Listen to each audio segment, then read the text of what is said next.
की इस press conference में बहुत बहुत स्वागत है।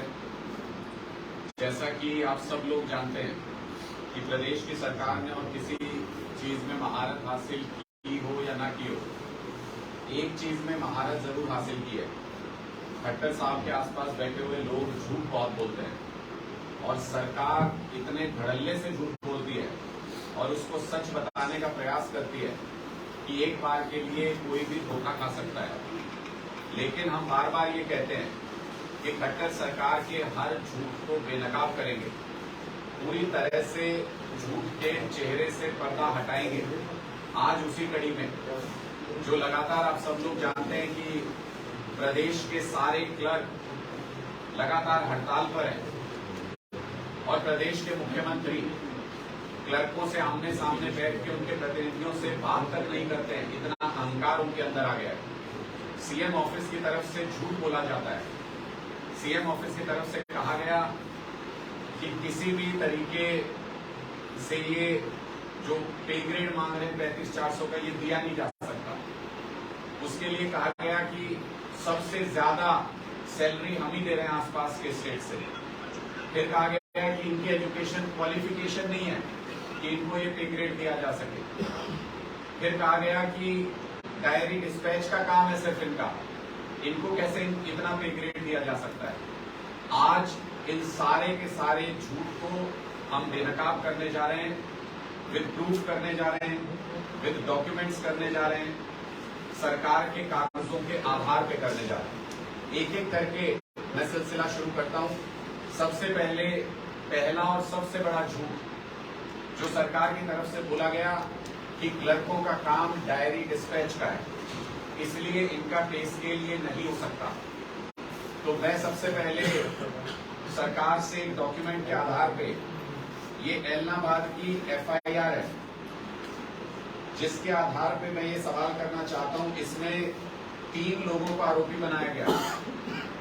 श्री जितेंद्र लिपिक, चालक लाइसेंस, श्री कुलदीप मोटसरा लिपिक, वाहन पंजीकरण, श्री विक्रमदीप लिपिक, चालक लाइसेंस। ये सारे उसी लिपिक वर्ग से आते हैं या उसी स्टाफ से आते हैं, लिपिक स्टाफ से, जिनको ये कहा जा रहा है कि इनका डायरी और डिस्पैच का काम है। मैं इस एफआईआर को पढ़ रहा था और ये समझने की कोशिश कर रहा था कि इसमें इनके ऊपर आरोप दरअसल क्या है। इनके ऊपर आरोप है, जितेंद्र जो लिपिक है उनके ऊपर आरोप है कि 1,21,00,000 रुपए का इन्होंने गड़बड़ की है सरकारी खजाने में। और कुलदीप सिंह मोटसरा पर आरोप है कि 1,07,00,000 रुपए की उन्होंने गड़बड़ की है। और विक्रमदीप लिपिक पर आरोप है कि 3,50,000 रुपए की उन्होंने गड़बड़ की है। टोटल मिलाकर 2,32,21,889 रुपए के गबन का आरोप है। ये तो डायरी डिस्पैच का काम करते थे, तो ये 2 करोड़ रुपए से ज्यादा पैसा इनके पास कहां से आया?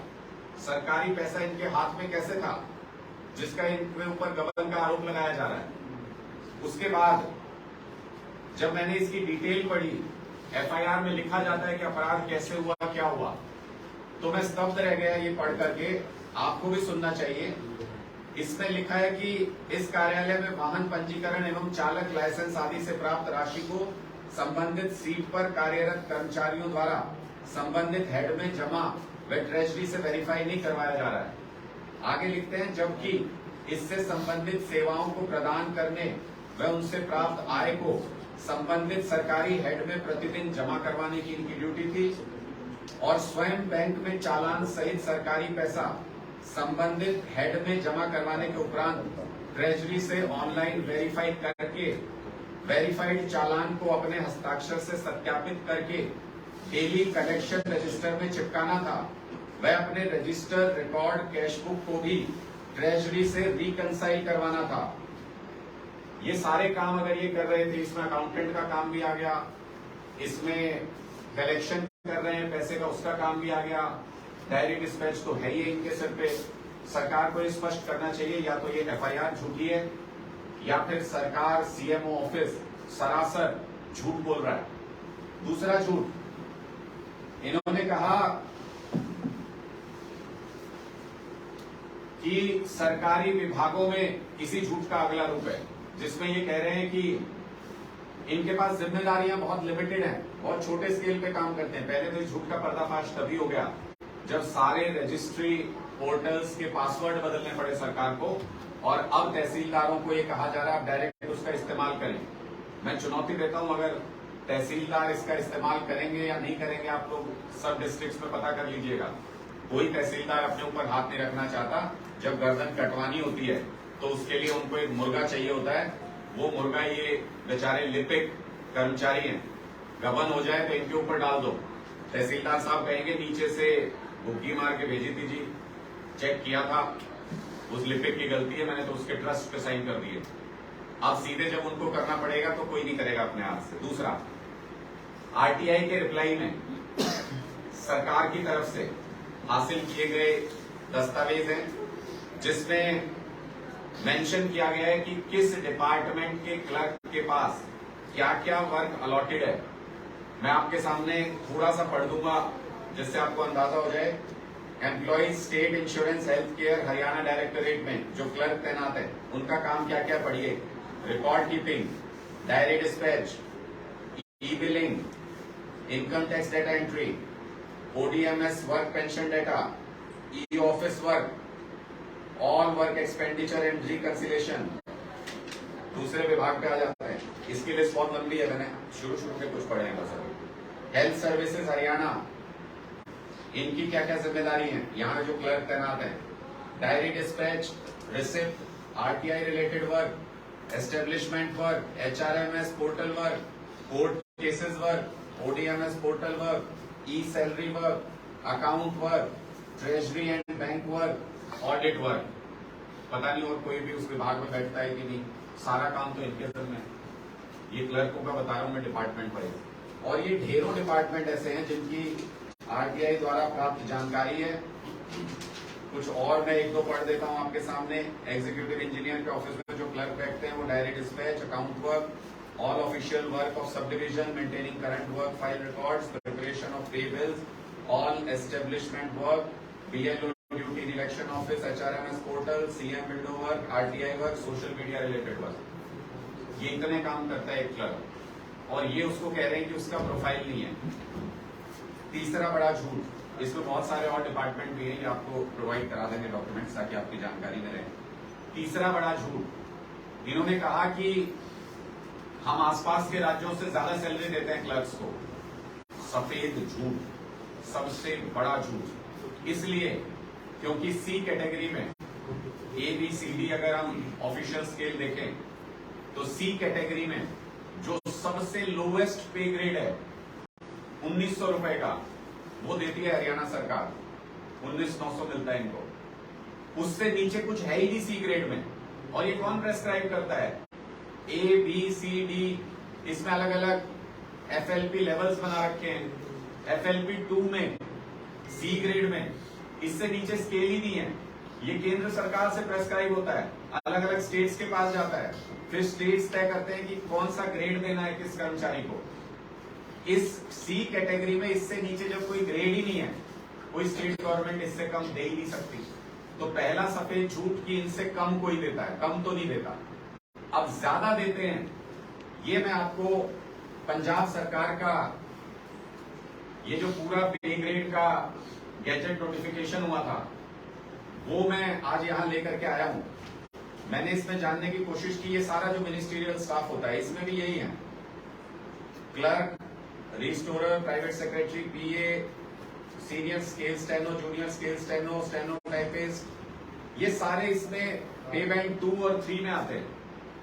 इनकी जो ग्रेड है, जैसे हरियाणा में 1900 रुपए का पे ग्रेड दिया जा रहा है क्लर्क को, यहाँ पे 3200 रुपए से नीचे कोई पे ग्रेड ही नहीं है स्केल 2 में और 3 में। तो 3200, 3600 और 4400, ये 3 कैटेगरीज है जिनमें पे ग्रेड दिया जाता है। यानी यहां भी हरियाणा सरकार ने सफेद झूठ बोला कि आसपास के स्टेट्स में कम सैलरी मिलती है। जो 19,800, 19,900 का जो इनको पे ग्रेड दिया जाता है क्लर्कों को, उसके कंपैरिजन में दिल्ली में भी और पंजाब में भी, ये खुद क्लर्कों के जो रिप्रेजेंटेटिव्स हैं उन्होंने भी अपना रिप्रेजेंटेशन बना के हरियाणा सरकार को लिखित में दिया है।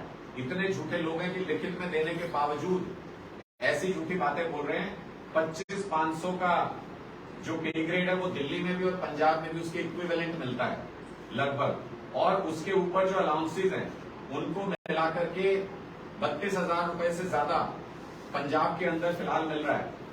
और उसमें भी जो प्रोबेशन पीरियड शुरू का होता है, पंजाब के अंदर प्रोबेशन पीरियड 3 साल का है, उसके बाद हर 3 साल के ऊपर प्रमोशंस भी होते हैं, सैलरी भी बढ़ती है, सालाना जो इंक्रीमेंट लगता है वो भी लगता है। हरियाणा के अंदर लेकिन दुर्भाग्य देखिए कि अगर हरियाणा का क्लर्क, जो ये कहते हैं कि जिनकी तो 10th 12th पास की रिक्वायरमेंट है, इसको कैसे दे दें इतना पैसा, अगर वो टाइप टेस्ट पास ना करें, अगर वो कंप्यूटर टेस्ट पास ना करें, तो चाहे वो 10 साल जॉब कर लें या 15 साल जॉब कर लें, 1 पैसा तनख्वाह नहीं बढ़ती उनकी, उतना ही पैसा रहता है जितना शुरुआत करते हैं जितने से। जबकि दूसरे सारे स्टेट्स में प्रोबेशन पीरियड के बाद रेगुलर इंक्रीमेंट लगता है, और अगर कोई एडिशनल क्वालिफिकेशन करता है तो उसका एडिशनल फायदा मिलता है उसको। जितने आज के दिन में क्लर्क लगे हुए हैं, ये सारे यंगस्टर्स हैं जो पिछले 2 बैच में लगभग 10,000 लोगों को हायर किया गया सरकार की तरफ से। ये ज्यादातर लोग ऑलरेडी ग्रेजुएट हैं, और आपकी जो क्वालिफिकेशन है ज्यादातर जगहों पे वो भी यही है कि या तो 12th में फर्स्ट डिवीजन या फिर ग्रेजुएशन आपने कर रखी है। तो इसलिए ये कहना भी सरासर झूठ है कि इनके एजुकेशनल क्वालिफिकेशन के आधार पे इनको ये ग्रेड नहीं दिए जा सकते। हमारे पास ऐसा भी, मैं एक और उदाहरण आपके सामने सिर्फ रखूंगा जिसके बाद हम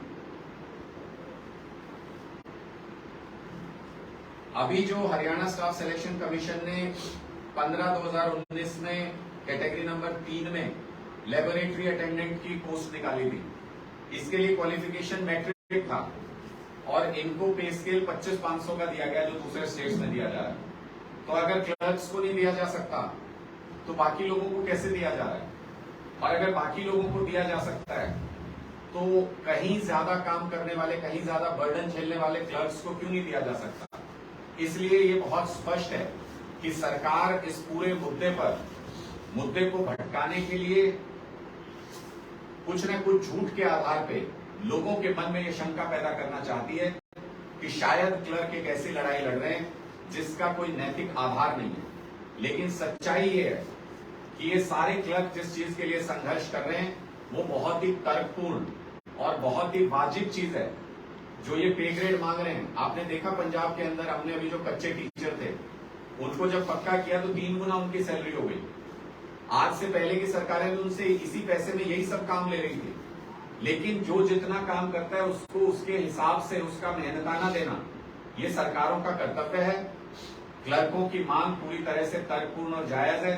जो सरकार इनको धमकाने का प्रयास कर रही है, नो वर्क नो पे, और अब कह रहे हैं कि स्ट्रिक्ट एक्शन लेंगे इनके खिलाफ, कानूनी कार्रवाई करेंगे, तो हम भी सरकार को ये बताना चाहते हैं, हम पूरी ताकत के साथ और हरियाणा के लोग भी पूरी ताकत के साथ अपने इन बेटे बेटियों के साथ खड़े हैं जो क्लर्क का काम करते हैं दफ्तरों में।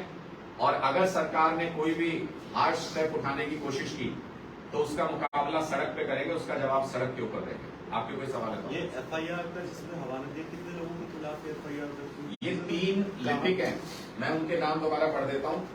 तीनों लिपिक हैं। जितेंद्र लिपिक चालक लाइसेंस, दिनांक 11/5/2022 से 8/12/2022 तक।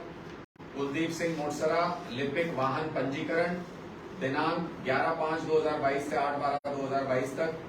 विक्रम दीप लिपिक चालक लाइसेंस, दिनांक 10/8/2022 से 24/4/2023 तक, और अब तक उसके बाद भी वही काम कर रहे थे डिपार्टमेंट में। मैं आपके विक्रमदीप सिरसा में भी है, मैं एलनाबाद, मैं आपको एफआईआर नंबर भी साझा कर देता हूँ। ये सिरसा डिस्ट्रिक्ट के एलनाबाद पुलिस स्टेशन में अप्रैल 26/4/2023 को एफआईआर नंबर 0159 ये पंजीकृत की गई 406, 409, 420 धाराओं में। और इसकी डिटेल में तो ये तो स्पष्ट करना सरकार का काम है कि या तो ये एफआईआर झूठी है, आप फंसाते हैं क्लर्कों को, पैसा कोई और खा रहा है, सरकार में ऊपर पैसा जा रहा है, और क्लर्कों को उसके लिए बलि का बकरा बनाया जा रहा है। या फिर अगर ये सब जिम्मेदारियां इतना कैश हैंडल करते हैं और इतना काम हैंडल करते हैं, जो कुछ लिखा है उसकी डिटेल में ये भी करना था, ये भी करना था, ये भी करना था, उसमें तो अकाउंटेंट का काम भी आ जाता है, उसमें लीगल वर्क भी आ जाता है, उसमें बैंक का काम भी आ जाता है, उसमें लिपिक का काम भी आ जाता है, डेटा एंट्री का काम भी आ जाता है, तो फिर इनको जो सैलरी दे रहे हैं वो जस्टिफाइड नहीं हो सकती किसी भी हालत। ये आपने केवल ये बताने के लिए बताइए, ऐसे ऐसे ये बताने के लिए किया कि इनके पास ये बड़ी डेली बिल्कुल बिल्कुल बाकी इस एफआईआर के पास तो नहीं not at all, not at all. वो तो हम सिर्फ ये बता रहे हैं कि ये क्या क्या काम करते हैं, वो सरकार बता रही है अपने डॉक्यूमेंट्स में। और कोई सवाल है? यही झूठ बताना। हाँ जी, क्लरिकल का जो काम है वो झूठ बोल रही है, वो सरासर झूठ बोल रही है सरकार। और मुझे लगता है कि मुख्यमंत्री जी को सामने आके क्लर्कों से बात करनी चाहिए। ये बात हम लगातार कह रहे हैं कि ऐसा क्या अहंकार हो गया मुख्यमंत्री जी की आप अगर सरपंच आते हैं बात करने उनसे बात नहीं कर सकते, अगर छात्र आते हैं सीईटी पे बात करने उनसे आप बात नहीं कर सकते, महिला उत्पीड़न के खिलाफ अपनी बात कहना है उनसे आप बात नहीं कर सकते, ओपीएस पे कर्मचारी बात करना है उनसे आप बात नहीं कर सकते। अब ये लिपिक वर्ग अपनी बात रखने के लिए आपके पास आते हैं तो आप फिर किसी अधिकारी को आगे भेज देते हैं, आप इनसे भी बात नहीं कर सकते। 5 लोग आते हैं सिर्फ क्लर्क, जो इनकी यूनियन बनी हुई है उसमें से 5 लोग आते हैं सिर्फ बात करने के लिए। मुख्यमंत्री जी का दिल इतना छोटा हो गया है कि उनके दिल में और उनके ड्राइंग रूम में 5 लोगों के लिए जगह नहीं है कि इनके साथ बैठ के आपसे संवाद कर सकें, आमने सामने बात कर सकें। जो जनता का प्रतिनिधि होता है, जनता ने चुन के जिसे भेजा हो, वही समझ सकता है जनता की समस्याएं। और अधिकारी जो अपॉइंटेड है उसकी किसी के प्रति जवाबदेही नहीं होती, उसको आप सामने बिठा के अगर बात कर रहे हैं तो इसका मतलब सरकार सरासर क्लर्कों की इंसल्ट भी कर रही है और इस काम को करना नहीं चाहती। आज तो आपका एजेंडा हाँ जी, आप उससे लेकर कुछ पूछना चाहते हैं? संदीप सिंह का मामला कहाँ तक पहुंचा, वो आम आदमी पार्टी का कहाँ तक पहुंचा? हम लगातार उस मामले में संपर्क में हैं और मुझे उम्मीद है कि इस हफ्ते में चार्जशीट उसमें फाइल हो जानी चाहिए उस मामले में। हम उसको बहुत क्लोजली वॉच कर रहे हैं। अगर दोबारा इंटरवीन करने की जरूरत होगी तो हम पूरी तरह से उसके लिए तैयार हैं, हम दोबारा उस मामले में इंटरवीन करेंगे। हमको उम्मीद है, जो हमको जानकारी मिल रही है, इस सप्ताह में चार्जशीट फाइल हो जाएगी।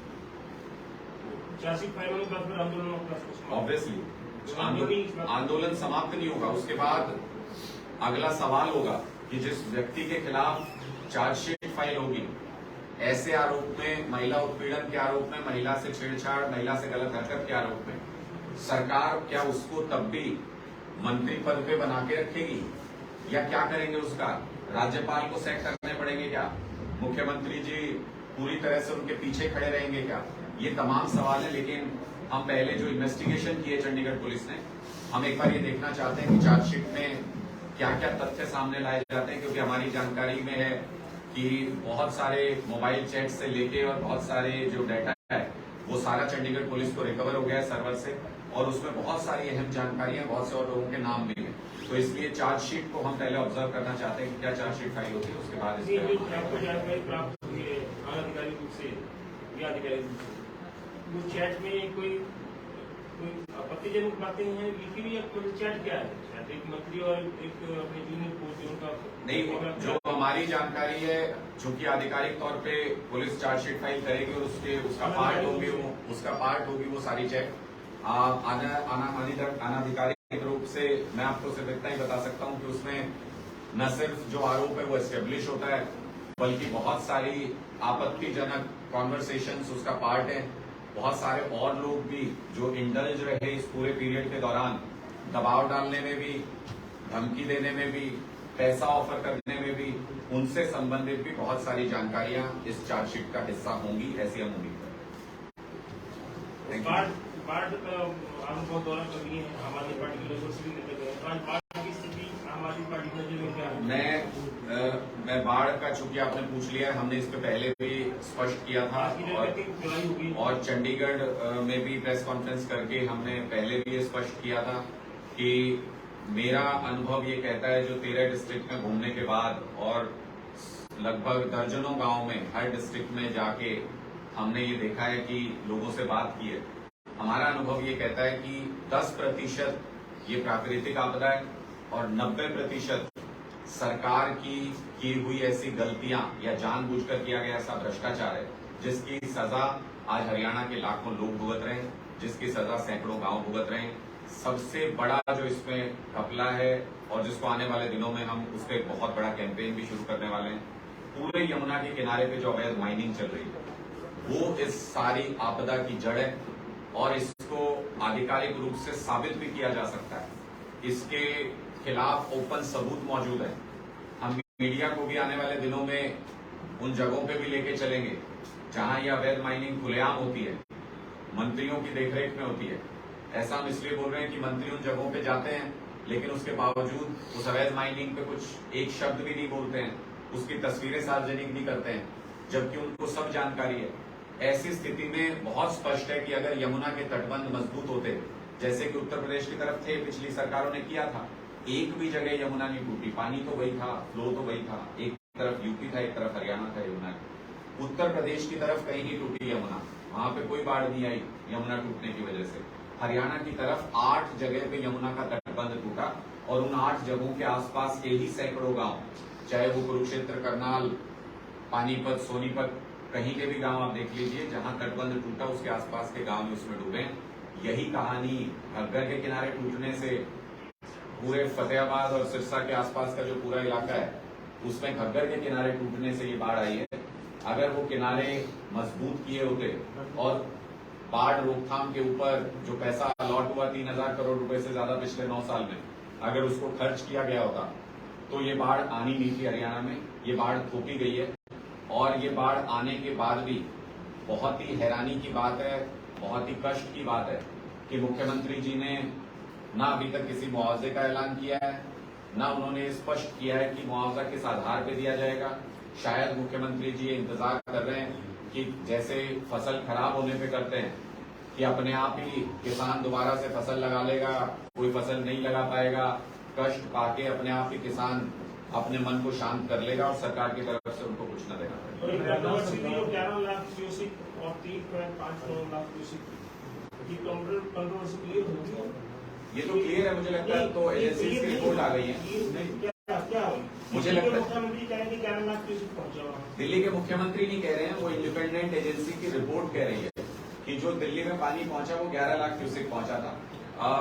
हरियाणा में यहाँ से कहा जा रहा है कि हथनीकुंड बैराज से भी 3.5 लाख क्यूसेक छोड़ा गया था, लेकिन उसमें बहुत सारे तथ्य हैं। बीच में सोन नदी है, उसका पूरा पानी मिलता है, बीच में कई और सारे नाले हैं जिनका पानी यमुना नदी में मिलता है, गिरता है।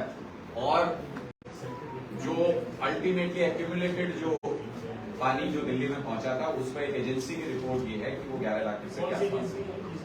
मैं अभी नेम नहीं कर पाऊंगा, पर मैंने वो रिपोर्ट पढ़ी है, आपके साथ साझा करूंगा। हरियाणा सरकार तो कह रही कि दिल्ली सरकार ने जो अवैध जो यमुना के किनारों में हुआ था उसको हटाया नहीं, उसकी वजह से बाढ़ आई। तो हरियाणा में दिल्ली वाली बेल्ट में दिल्ली में 5-9 लाख क्यूसेक यहाँ से गया था, 1 लाख क्यूसेक और लोग जो वहाँ से दिल्ली तक करनाल क्षेत्र से पानीपत से जुड़ेगा। यमुना नदी में रेत ही नहीं था, वो रेत का लेवल इतना होता था तो जो पानी पड़ गया था उसके ऊपर से ना पाना। रेत की वजह से दिल्ली में बाढ़ आई है, दिल्ली के मुख्यमंत्री या दिल्ली सरकार की वजह से। मुझे लगता है कि ये दावा उन्होंने किया। मुझे लगता है इस बारे में तो लगभग पूरे देश को स्पष्ट हो चुका है। वो 5 बैराज तो दिल्ली के मुख्यमंत्री ने बंद नहीं कराए थे, 5 गेट वो तो हरियाणा सरकार ने बंद कराए थे। उसकी वजह से जितना भी पानी गया हो वो अलग इशू है, लेकिन उस पानी के जाने से 15% के आसपास जो लेवल राइज हुआ वो सिर्फ और सिर्फ उन 5 गेट के बंद होने की वजह से हुआ। 31 में से अगर आप 5 गेट बंद कर देंगे तो इसका मतलब वो 15% होता है। 15% रास्ता आपने बंद कर दिया तो 15% राइज हो गया पानी का लेवल। तो 15% तो सिर्फ उन गेटों के बंद करने की वजह से, हरियाणा सरकार की वजह से दिल्ली के अंदर पानी का लेवल राइज हुआ। और जो एक्स्ट्रा पानी छोड़ा गया, जो ईस्टर्न और वेस्टर्न कैनाल में नहीं छोड़ा गया, उसकी वजह से भी कुछ राइज हुआ होगा। तो हमारा कहना यह है कि, और हरियाणा के अंदर भी वही स्थिति हुई, हरियाणा के अंदर भी जो प्राकृतिक आपदा की वजह से नुकसान होना था 10% होना था और 90% नुकसान इनकी अपनी हरकतों की, भ्रष्टाचार की वजह से हुआ। वो पूरी कहानी इतनी डूबी हुई है खट्टर सरकार भ्रष्टाचार में और इनको काम से कोई लेना देना नहीं है। बाढ़ रोकथाम काम के लिए कोई काम नहीं किया। इनकी वजह से हरियाणा के भी 1300 गांव भुगत रहे हैं और दिल्ली ने भी इनकी वजह से भुगता। बहुत हद तक ये रिस्पॉन्सिबल है। उत्तर प्रदेश की साइड देखो, आप वहां नहीं आई बात। मैं बार बार ये सवाल पूछता हूँ कि उत्तर प्रदेश की तरफ कोई किनारा क्यों नहीं टूटा, उधर कोई बाढ़ क्यों नहीं आई? हरियाणा की तरफ 8 जगह पे तटबंध क्यों टूटे? ऐसा क्या किया इन्होंने? वो स्थिति हम धीरे धीरे आने वाले दिनों में स्पष्ट भी करेंगे और आप भी चाहें तो देख सकते हैं कि 8 जगह जहां तटबंध टूटे हैं वहां बड़े पैमाने पर अवैध माइनिंग चल रही थी। 100 फुट के गड्ढे खुदे हुए थे। ये उस साजिश को कवर करने का एक तरीका होता है कि आप वहां पे उन तटबंधों को कच्चा छोड़ दीजिए। जब प्राकृतिक आपदा आएगी तो आप कह देंगे प्राकृतिक आपदा थी, और उस बाढ़ के पानी में वापस से कंकड़ मिट्टी उस 100 फुट गहरे गड्ढे में खुद जाएंगे, भर जाएंगे, और आपके अवैध माइनिंग के सबूतों को किसी न किसी तरीके से नष्ट किया जा सकेगा। लेकिन ऐसा होता नहीं है। जो इन्होंने जिस तरीके के अवैध माइनिंग की है वो खुलेआम है, उसके सबूत अभी भी मौजूद है। बेलगढ़ डैम पे आप कल चले जाइए, आपकी गाड़ियों के नंबर जहां आप एंट्री करेंगे बेलगढ़ की सीमा में, वहां से फोन होने शुरू होंगे सारे खुदाई करने वालों के, और पूरा नेक्सस चलता है वहां पे। मैंने तो शिक्षा मंत्री जी वहां गए थे बेलगढ़ डैम पे, पर उसके कुछ ही घंटे बाद हम भी गए थे उसी बेलगढ़ डैम पे। मैंने तो खुली चुनौती दी थी शिक्षा मंत्री जी को कि चलिए साथ में चलते हैं, देख लीजिए। उन्होंने एक तरफ की फोटो दिखाई यमुना की, दूसरी तरफ भी खड़े होकर फोटो खिंचाते तो अपने आप ही पता चल जाता पीछे 100 फुट गहरे गड्ढे हैं। एक तरफ 100 फुट माइनिंग हो रखी है, एक तरफ यमुना बहती है, बीच में मिट्टी की दीवार है, ढेर समय टूटेगी, उसको कौन रोक लेगा?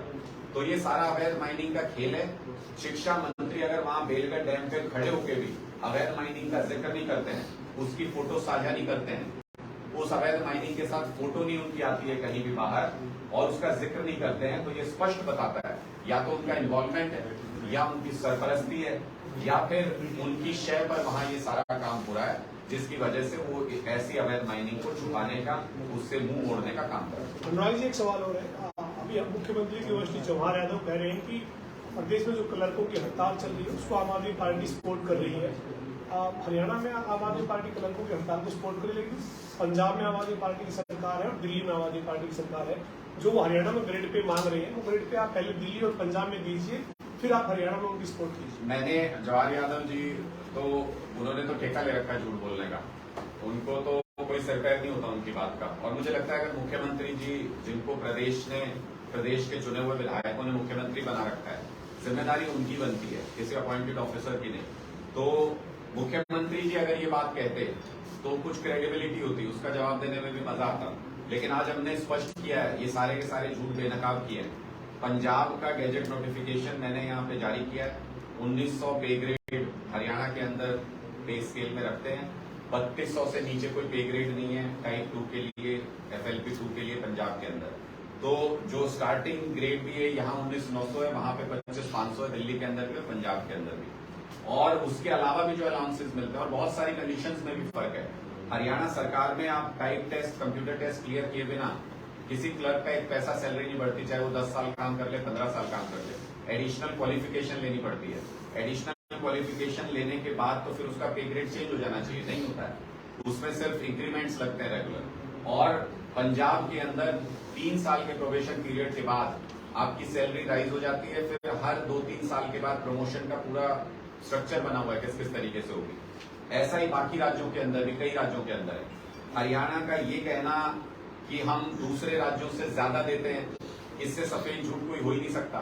केंद्र सरकार पे स्केल तय करती है, A, B, C कैटेगरी में, FLP 1, 2, 3 कैटेगरी में किसको कितना मिलेगा। जो सबसे लोवेस्ट टाइप C में, टाइप C जॉब में जो सबसे लोवेस्ट पे स्केल है 19,900 का, वो दे रही है हरियाणा सरकार। उससे नीचे तो कुछ हो ही नहीं सकता, सवाल ही पैदा नहीं होता उससे नीचे कोई दे दे। तो इसलिए ये तो पहली नजर में स्पष्ट हो जाता है कि ये झूठ बोल रहे हैं। दूसरा, मैंने अपनी पीसी में ये क्लियर किया है कि जो वर्क प्रोफाइल बताया जा रहा है क्लर्कों का, वो सरासर गलत है। उनके ऊपर बहुत ज्यादा बर्डन है, उनसे कई तरह की एक्सपर्टीज जॉब्स कराई जाती है, और उसके एवज में उनको अच्छा पैसा जो मिलना चाहिए अपने सैलरी के रूप में, वो नहीं मिलता। तो इसलिए हम पूरी तरह से, इसमें तो कोई शक नहीं है। जवाहर यादव जी क्या बताएंगे? आम आदमी पार्टी खुद बताती है कि हम खुले तौर पर क्लर्कों की इस मांग का समर्थन करते हैं। उनको जो पे ग्रेड मिलना चाहिए वो उनके वर्क प्रोफाइल से मैच करना चाहिए। आज के हालात में वो बहुत कम है, और उसको बेटर करने के बारे में अगर मुख्यमंत्री जी आमने सामने बैठ के बात करते तो कहीं बीच बचाव की बात भी आ जाती। क्लर्क भी इतने अहंकार में नहीं है जितने मुख्यमंत्री जी, लेकिन अगर आप सिरे से खारिज कर देंगे किसी बात को तो फिर आपको ये भी समझना चाहिए कि इन्हीं क्लर्कों के कंधों पर सरकार चल रही थी। हम भी देखते हैं कितने तहसीलदार कितनी रजिस्ट्री करते हैं आज से, हम भी देखते हैं कितने लाइसेंस बनते हैं, कितने वाहन रजिस्टर होते हैं। ये लोगों के बीच में क्लर्कों की गलत इमेज क्रिएट करने की कोशिश कर रहे हैं कि जैसे क्लर्क कोई अनैतिक चीज मांग रहे हैं, अपने हक से ज्यादा मांग रहे हैं। लेकिन उनकी पूरी बात सुनने के बाद, उनके सारे डॉक्यूमेंट्स देखने के बाद, उनका मांग पत्र देखने के बाद ये पूरी तरह से स्पष्ट है कि वो अपना जायज हक मांग रहे हैं और उनको कम से कम मुख्यमंत्री के साथ आमने सामने बैठ के चर्चा करने का अधिकार है। मुख्यमंत्री उससे बच के, मुख्यमंत्री जी कहते हैं कि 24 में हार गया तो चादर ओढ़ के सो जाऊंगा, लेकिन लग रहा है कि अभी से चादर ओढ़ के किसी कोने में सो गए हैं। वो अपने ऑफिसर्स को भेज देते हैं और वो ऑफिसर्स इतने अहंकारी स्वभाव में ये कहते हैं कि ये तो हो ही नहीं सकता, कर लो जो करना है आपको। ऐसे सरकार की चला करती लोकतंत्र में मुख्यमंत्री जी को सामने आके क्लर्कों के प्रतिनिधियों से बात करें। सर, आम आदमी पार्टी को कांग्रेस ने समर्थन किया वहाँ पे दिल्ली में, तो हरियाणा में क्या स्टेटस आपका? कांग्रेस के साथ लड़ेंगे या उसमें अलग? आज उस जो अध्यादेश दिल्ली की लोकतांत्रिक चुनी हुई सरकार के खिलाफ केंद्र सरकार लेकर के आई थी, आज उसको सदन में उस पर बिल प्रस्तुत किया जाना है और सारी 26 पार्टियां जो इंडिया का हिस्सा है, वो 26 पार्टियां मिलके इस अध्यादेश का, इस बिल का विरोध करेंगे सदन के अंदर। और लोकतंत्र को बचाने के लिए सारी पार्टियां एक जगह पे आई है, एक मंच पे आई है। ये वार्ता आगे कहां तक जाती है, राजनीतिक गठबंधन का क्या रूप होता है, क्या सीट शेयरिंग होगी नहीं होगी, ये सब भविष्य की बातें हैं। अभी इस बारे में कोई चर्चा शुरू नहीं हुई है। जब इस पे चर्चा होगी तो समय समय पे आपको जरूर बताएंगे। Thank you.